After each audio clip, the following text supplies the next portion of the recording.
el ecosistema. Bueno, de manera puntual, realicé un trabajo en México, en el estado de Tabasco, en un área natural protegida que se llama Yunca. Entonces, el Yunca es un ANP que cuenta con 1.603 hectáreas, pero que esto es de extensión, pero de todo este territorio, solamente 101 hectáreas se encuentran resguardadas, que es la zona núcleo. El resto es lo que se conoce como zona de amortiguamiento, inclusive por aquí se encuentra el aeropuerto de la ciudad de Villahermosa. Y bueno, de estas 101 hectáreas, solo 33 pertenecen a una selva, que es el área donde realicé el estudio, ¿no? Para ver si habían especies de hepáticas, porque en el estado de Tabasco, pues no se tenía registro de la presencia de hepáticas pues en ambientes terrestres. Se había registrado solamente una especie de una hepática talosa acuática, que es Rhizocarpus natans, pero de ahí en fuera no se conocían pues la presencia de estos organismos en el estado, ¿no? Solamente esa especie. Y bueno, se realizó trabajo de campo, fuimos al área, estuvimos colectando las especies que se encontraban en los sustratos pues disponibles. Posteriormente estas muestras fueron llevadas al laboratorio y las determinamos con ayuda de literatura especificada. Bueno, ¿qué encontré? Bueno, encontré 11 especies y una subespecie de hepáticas que ubicaban en 3 familias: la familia Legionnaceae, la familia Furlaniaceae y la familia Plagioquilaceae. Entonces son 3 especies perdón, 3 familias de hepáticas foliosas. En este caso, solamente se encontraron hepáticas foliosas y la mayoría fueron epífitas, porque en suelo y en roca eran poquitas especies, ¿no? No se encontraban mucho, además de que tampoco habían muchas rocas, ¿no?, disponibles para la colonización, y en su mayoría eran árboles. Entonces la gran mayoría de las especies fueron epífitas. Y bueno, también, además del listado florístico, pues identificamos los microhábitats en los que estaban creciendo. En este caso, por ejemplo, si eran roca, era suelo, era la corteza, en este caso epífitas, y bueno, encontré hepáticas creciendo sobre termiteros. Eh, ok. Además del listado, de identificar los microhábitats, pues como productos de este trabajo, que fue mi tesis de licenciatura, pues también realicé una guía ilustrada de las hepáticas foliosas de esa área natural protegida. Entonces, en la guía se incluyeron detalles de las características para la identificación morfológica de las hepáticas foliosas de esa área, y además una clave dicotómica para las especies del yunca, y las descripciones de cada una de las especies, ¿no? Descripciones y medidas de las principales estructuras para su determinación. Y también se anexaron los datos de los microhábitats, ¿no? Bueno, actualmente, ¿qué estoy haciendo? Estamos haciendo un trabajo en el bosque mesófilo de montaña del estado de Hidalgo, que es mi tesis de maestría. Y bueno, el bosque mesófilo es el análogo al bosque de niebla, son bosques que se caracterizan justamente por la presencia de niebla y que generalmente tienen alta humedad. Entonces, estamos trabajando en 3 municipios del estado de Hidalgo, que es Tlanchinol, Tepehuacán de Guerrero y Zacualtipán de Ángeles, donde se encuentran presencia de bosque mesófilo. Entonces ahí estamos trabajando con las especies de epífitas, hepáticas epífitas. Entonces vamos al campo, tomamos muestras en los árboles. En este caso lo estamos haciendo en 3 estratos, a 3 alturas del árbol, un estrato inferior, un estrato medio y un estrato superior. Estas muestras pues las guardamos, las llevamos al laboratorio, respectivamente etiquetadas. a- eh, Realizamos la determinación taxonómica con ayuda de literatura especializada. Y bueno, además de los datos de la diversidad, también estamos tomando en cuenta la biomasa de las especies, ¿no? Entonces, ¿qué hacemos? Pesamos a las plantas secas, tomamos el peso seco, posteriormente las hidratamos, las sumergimos en agua aproximadamente 15 minutos para que absorban eh, el agua. Luego las colocamos en una red para eliminar el excedente de agua por goteo. Y cuando las plantas ya no están liberando agua, ya no gotean, entonces las tomamos el peso húmedo. Y bueno, que la diferencia del peso seco y al peso húmedo, pues sería justamente la humedad o el agua que están reteniendo las plantas en su cuerpo, ¿no? Y esto sería un dato interesante para, para ver pues la función, ¿no? Que estas están cumpliendo en este ambiente y tener datos, o sea, que no solamente sea como algo teórico de decir, sí, sí retienen el agua y están teniendo esta función en el ambiente, sino ya tener los datos en concreto, ¿no? Para poder decir, sí, justamente estas especies están reteniendo la humedad y es tanto, ¿no?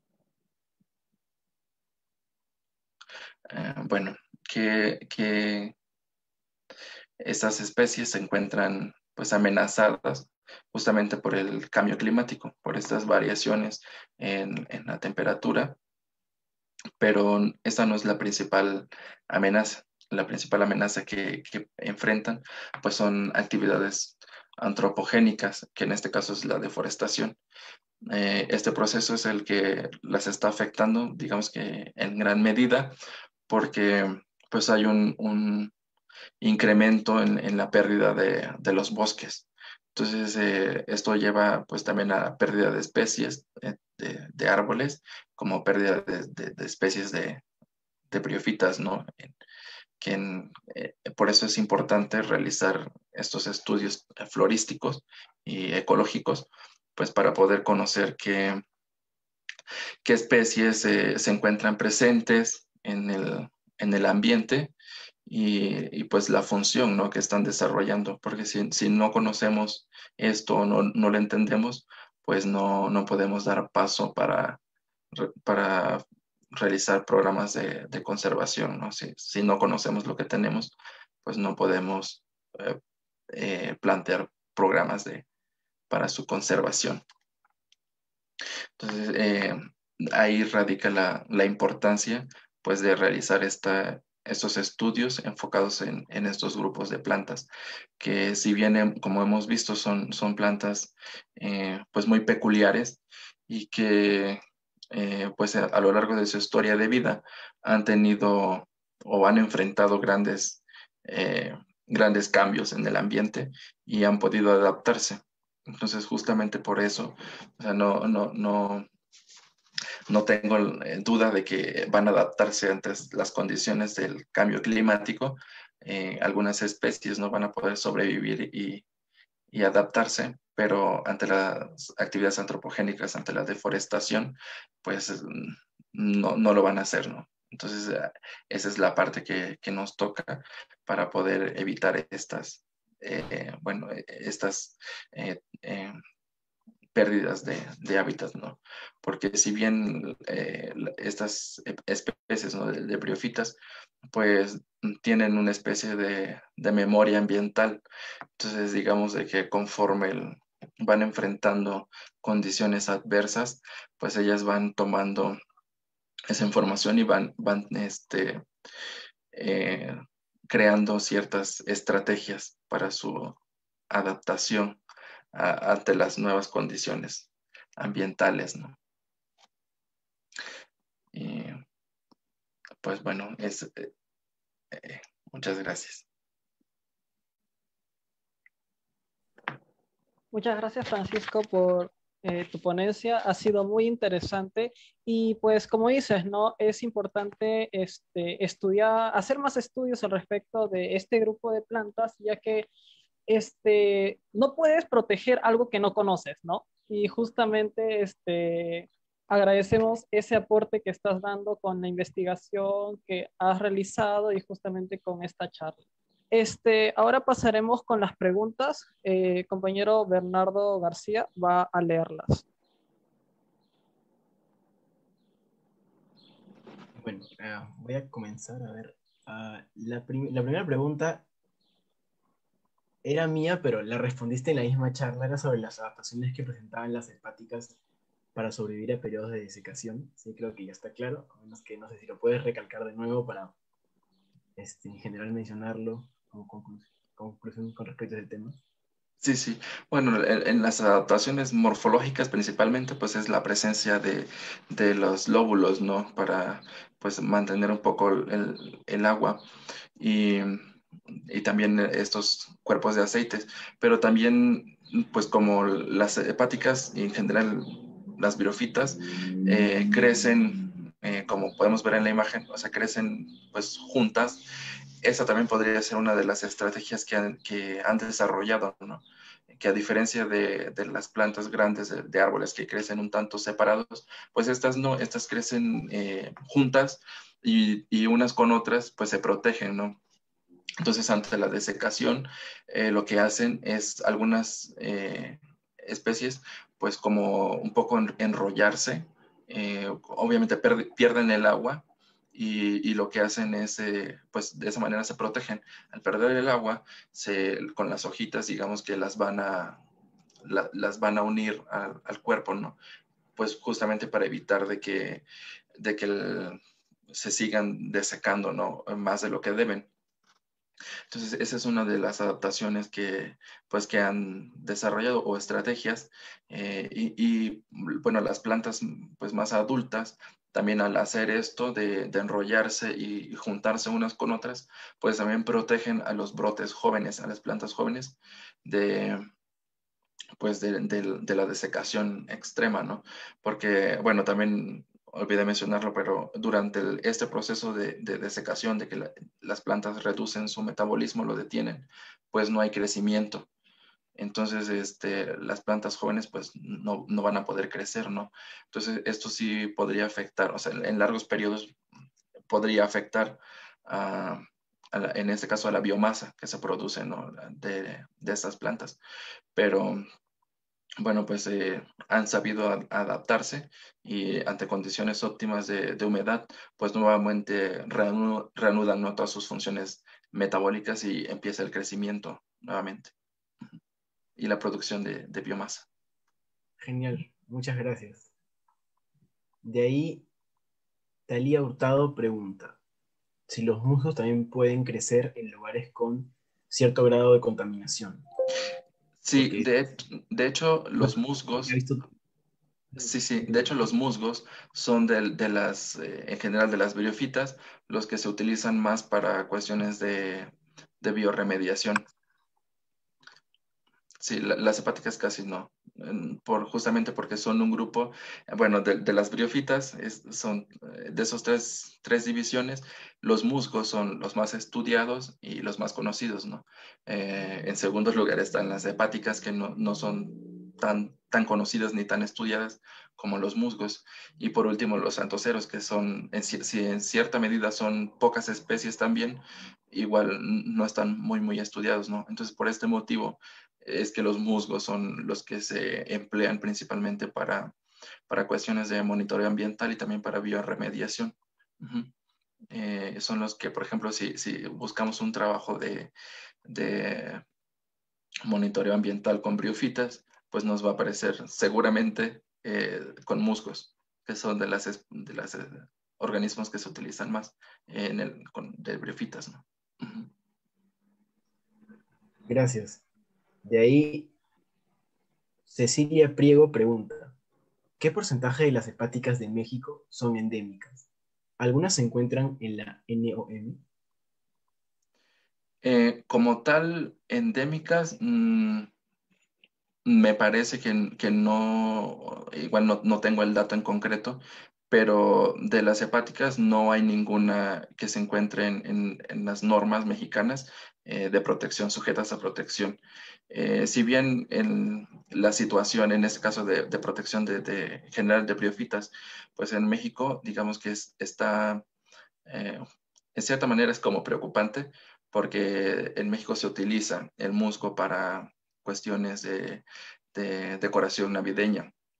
Entonces se extrae, ¿no?, el musgo del bosque y se comercializa. Es una fuente de ingresos durante el periodo navideño.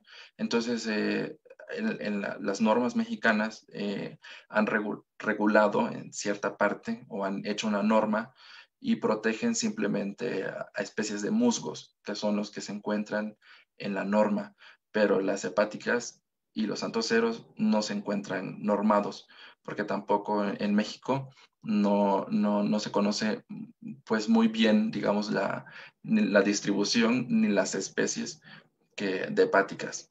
Ujú. Entonces, no se encuentran normadas. Y como tal, alguna especie endémica, no tengo el dato ahorita en concreto, pero me parece que no.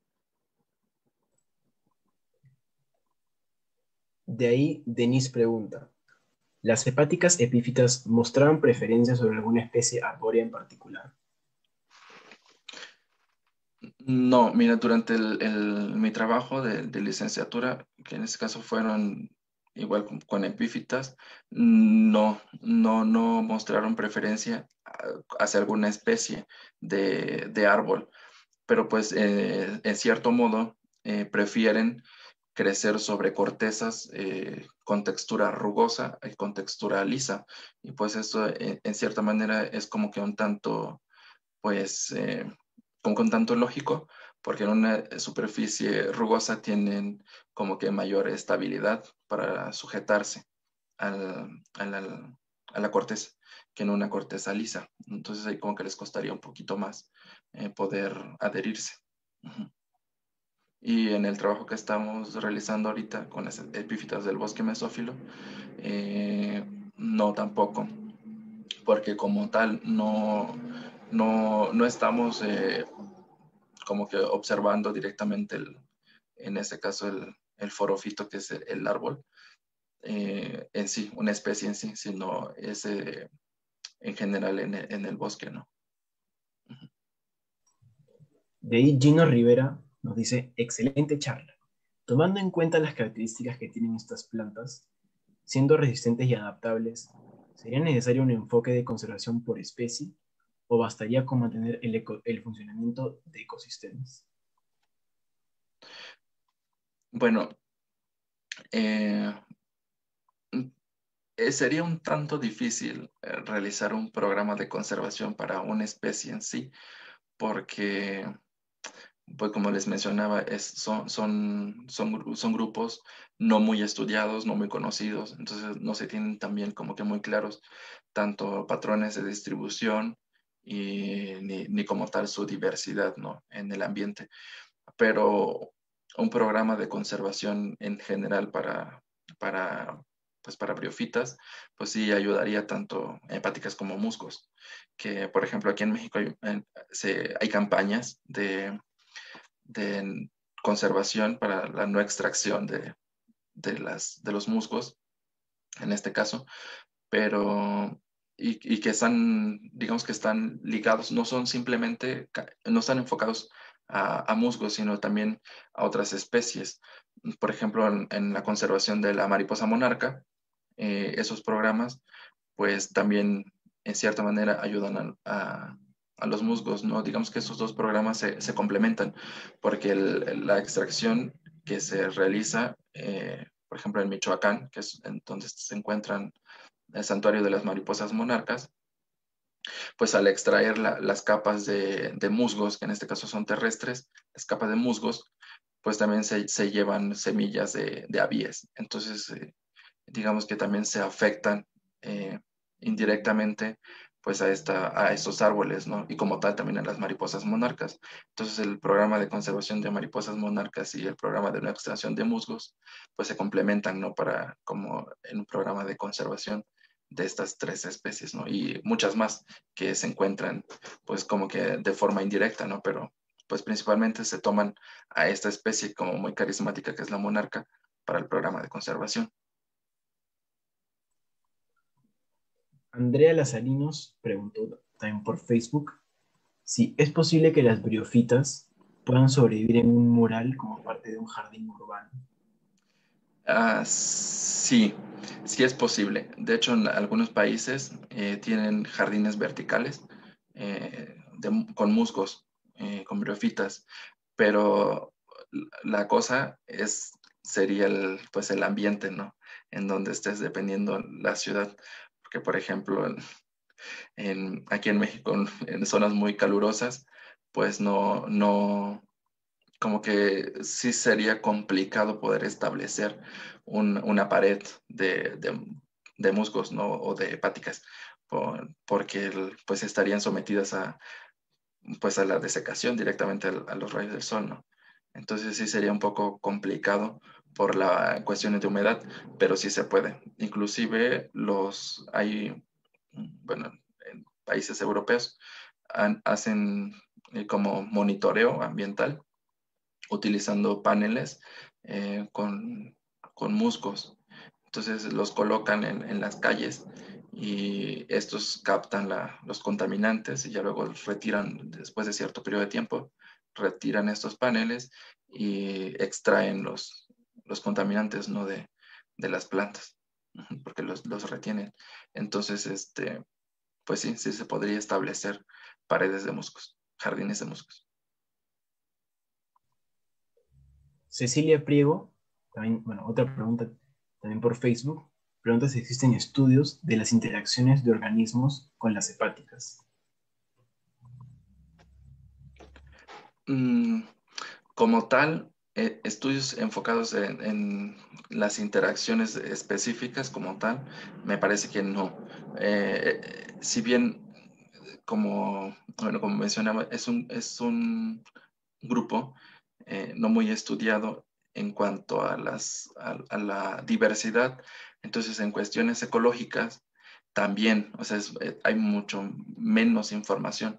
Entonces, de forma general, de lo que se ha observado, por ejemplo, analizando muestras, es que se tiene registro de que existe esta interacción, ¿no? Entre especies de animales, invertebrados principalmente, con, con estas especies de plantas, ¿no? Pero como tal, estudiar la relación de manera puntual, no. De ahí Albert Sánchez, es un comentario, dice, primera vez que encuentro tan interesantes a las hepáticas. Me encantó. Felicitaciones y gracias. Gracias, gracias, gracias. A ver, la siguiente pregunta. Eric Velázquez nos dice, ¿qué campos se toman en cuenta para la ficha técnica? Principalmente en musgos. Bueno, se toman en cuenta datos como muy básicos, bueno, más bien como datos generales, ¿no? Que deberían llevar en sí todas las especies que se colectan, ¿no? Pues el lugar de la colecta, eh, sobre qué sustrato se está colectando, si se tienen datos sobre la intensidad de luz también, por ejemplo, si se observa, no sé, que está como muy expuesta a la luz, como en una área descubierta también, si se pueden considerar también los datos de la cobertura en este caso, si son especies epífitas, de la cobertura de la copa del árbol donde se encuentran hospedada. También se pueden tomar esos datos, en los datos obviamente geográficos, georreferenciar el punto, también datos de la altitud y obviamente el lugar donde se está colectando. Esos son como que datos muy, muy generales que se deben de considerar en la etiqueta de campo. Finalmente, Camila Zúñiga preguntó si es que al establecerse las hepáticas epífitas en las hojas de algunas plantas, podrían intervenir en los procesos de fotosíntesis o afectarlas de alguna manera. No, como tal, no se ha registrado como que dañen a las plantas que las hospedan, porque como mencionaba, los rizoides de las plantas, pues no van a penetrar el tejido de la planta, ni tampoco van a extraer nutrientes, a diferencia de las parásitas, por ejemplo. No, en este caso simplemente toman a la planta como un sustrato para colonizar ese microhábitat disponible, ¿no? Entonces, no afectan como tal a la planta ni tampoco a la producción bueno, a la fotosíntesis. Y en todo caso, por ejemplo, se estarían teniendo en una sola hoja como doble área fotosintética, porque está el área fotosintética foliar de la hoja y el cuerpo de las hepáticas. Entonces, no estaría afectando a la planta. Está bien, muchas gracias. De ahí, bueno, hay más preguntas. Otra pregunta de Andrea Lazarino nos pregunta, ¿tiene algún beneficio ecológico el realizar jardines verticales de musgos en zonas urbanas?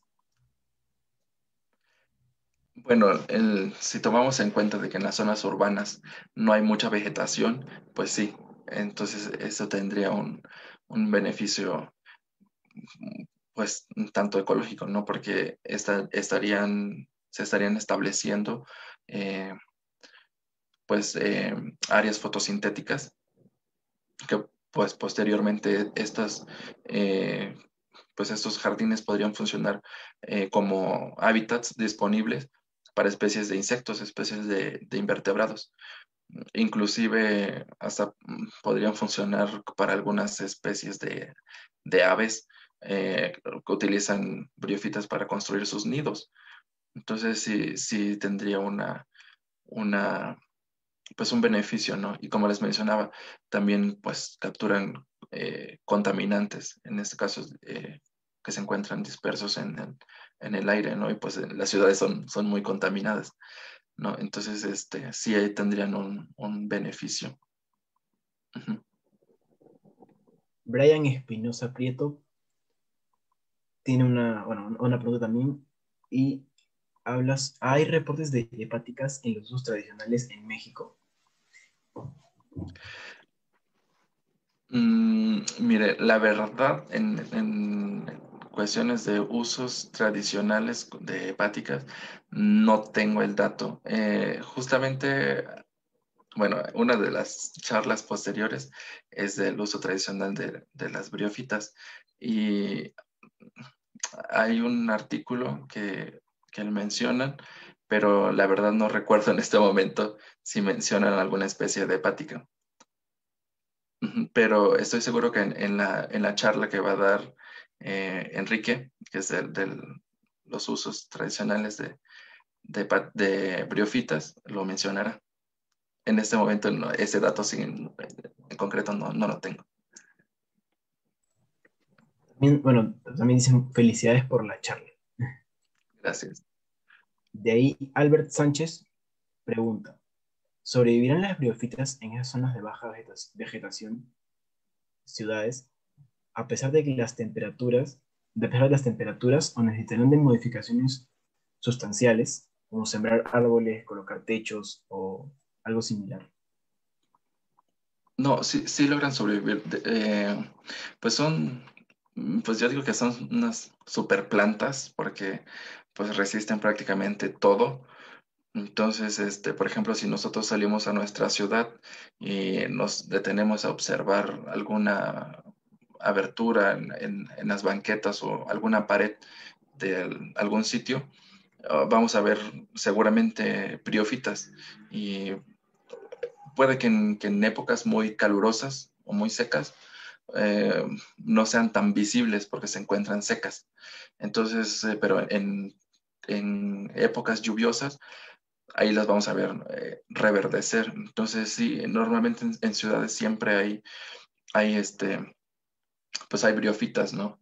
Y pues justamente por esto, porque pues no necesitan del tener como las plantas, por ejemplo, de estar adheridas al suelo o algún sustrato para extraer los nutrientes y el agua que necesitan. En este caso no, en este caso pues las briófitas lo van a obtener del medio, de la humedad que se encuentre disponible. Entonces, sí, seguramente si observamos detenidamente en alguna pared o algún tronco o algún área despejada en la ciudad, vamos a ver briófitas. Bueno,